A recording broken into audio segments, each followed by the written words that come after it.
বলিউডের অভিনেত্রী বিদ্যা বালান, যিনি অভিনয় দিয়ে বহু বছর ধরে ভারতীয় সিনেমায় এক অদম্য ছাপ রেখে চলেছেন। তার নাম শুনলেই মনে পড়ে যায় দ্য ডার্টি পিকচার, কাহানি, তুমহারি সুলু, শেরনি কিংবা ভুলভুলাইয়ার মতো ছবির কথা, যেখানে তিনি একাই টেনে নিয়েছেন পুরো গল্পের ভার। এই প্রতিভাবান অভিনেত্রী এবার পা রাখতে চলেছেন সম্পূর্ণ নতুন জগতে, একেবারে দক্ষিণী সিনেমার পর্দায়। আর সেটিও এমন একজন কিংবদন্তি অভিনেতার বিপরীতে যিনি নিজেই একজন ইতিহাস, রজনীকান্ত।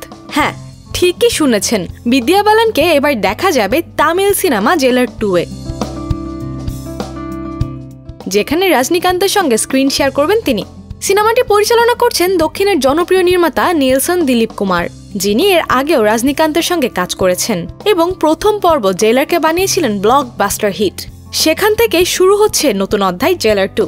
জানা গেছে সিনেমাটিতে মিঠুন চক্রবর্তী অভিনয় করছেন এক ভয়ঙ্কর খলনায়কের ভূমিকায়, আর তার মেয়ের চরিত্রে দেখা যাবে বিদ্যা বালানকে। তবে বিদ্যার চরিত্রটি এখন শুধু আবেগপ্রবণ কন্যা নয়, বরং গল্পে তিনি হবেন এক গুরুত্বপূর্ণ কাণ্ডারি, যার কারণে সিনেমাটির মোড় ঘুরে যাবে। যদিও রজনীকান্তের সঙ্গে সরাসরি তার স্ক্রিন শেয়ার থাকবে কিনা তা এখনো আনুষ্ঠানিকভাবে ঘোষণা করা হয়নি, তবে নির্মাতাদের ঘনিষ্ঠ সূত্র ইঙ্গিত দিচ্ছে এই দুই শক্তিশালী অভিনেতার মধ্যে কিছু গুরুত্বপূর্ণ দৃশ্যের পরিকল্পনা রয়েছে।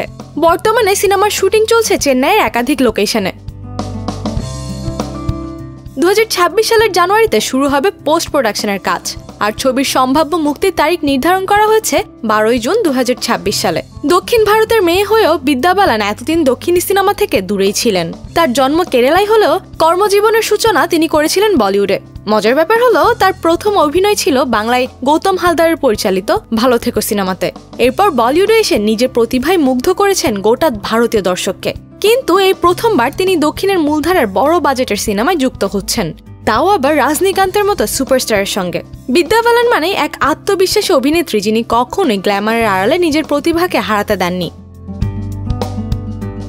তাকে অনেক সময় শরীর নিয়ে কটাক্ষ করা হয়েছে, কেউ বলেছেন অতিরিক্ত মোটা, কেউ বলেছেন গ্ল্যামারহীন, কিন্তু বিদ্যা সবসময় তার জবাব দিয়েছেন নিঃশব্দ অভিনয় আর অনন্য চরিত্রায়নের মাধ্যমে।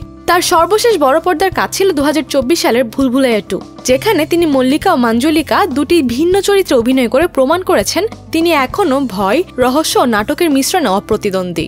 সিনেমাটিতে মাধুরী দীক্ষিতের সঙ্গে তার নাচের দৃশ্য ছিল দর্শকদের কাছে এক ঐতিহাসিক মুহূর্ত।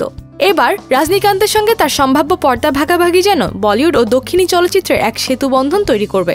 দুই প্রজন্মের দুই মহাতারকা রজনীকান্ত ও বিদ্যা বালান এক সিনেমাতে মানেই দর্শকদের প্রত্যাশা থাকবে আকাশ ছোঁয়া। অন্যদিকে জেলার 2-এ মিঠুন চক্রবর্তীর উপস্থিতিও বড় আকর্ষণ। দীর্ঘদিন পর বলিউডের কিংবদন্তি দক্ষিণী সিনেমায় কাজ করছেন, আর সেই সিনেমায় বিদ্যা বালান ও রজনীকান্ত এ যেন ভারতীয় সিনেমার 3টি প্রজন্মের এক ঐতিহাসিক মিলন। চলচ্চিত্র বিশ্লেষকদের মতে জেলার 2 হতে চলেছে এমন এক মাল্টি স্টারার মেগা প্রজেক্ট যা দক্ষিণ ইন্ডাস্ট্রির ইতিহাসে নতুন রেকর্ড তৈরি করতে পারে। সিনেমাটির বাজেট প্রায় 300 কোটি টাকার কাছাকাছি, যেখানে অ্যাকশন, আবেগ, পরিবার ও রাজনীতির মিশেলে তৈরি হচ্ছে নতুন গল্প। বিদ্যা বালানের জন্য এটি নিঃসন্দেহে এক বড় মোড়। বলিউডে বহু বছর কাটানোর পর যখন অনেকেই ভাবছিলেন হয়তো তার কর্মজীবন ধীরে ধীরে থমকে যাচ্ছে, ঠিক তখনই এই সিনেমা যেন তার জন্য নতুন দিগন্ত খুলে দিল। দর্শকদের প্রত্যাশা এখন একটাই, রজনীকান্তের অনন্য ক্যারিশমা আর বিদ্যা বালানের গভীর অভিনয় একসঙ্গে কি জাদু দেখাতে পারে বড় পর্দায়।